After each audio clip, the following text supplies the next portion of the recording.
เด้ออันนี้ภาพบรรยากาศอยู่เฮือนสาวคำลาเด้อจ้าหลังจากยิบหมักเบ่งสู่ควนแล้วเนาะจ้าผู้เมื่อยก็นอนอักลากอยู่เนาะจ้าผู้กินก็ยังกินอยู่ผู้หอยดอกไม้ก็ยังหอยอยู่เด้อจ้าอันนี้ผู้ซักพอร์ตเด้อจ้าเสียบหอยดอกไม้อยู่นี่จ้าถอยอีกคนบันนึงเด้อจ้าโอ้ยตาย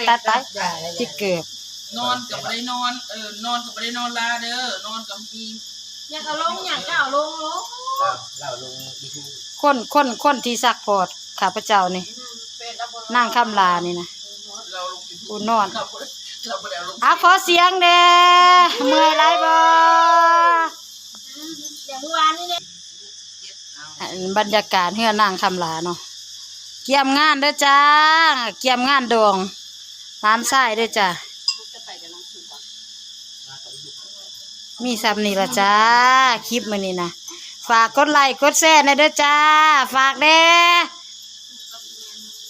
ฝากกดไลค์กดแชร์ผู้ตานั่นผู้น้อยนี่แน่เจ้าฝากในเด้อจ้ากดไลค์กดแชร์กดติดตามในเด้อจ้าเพื่อเป็นกำลังใจจ้าบ๊ายบาย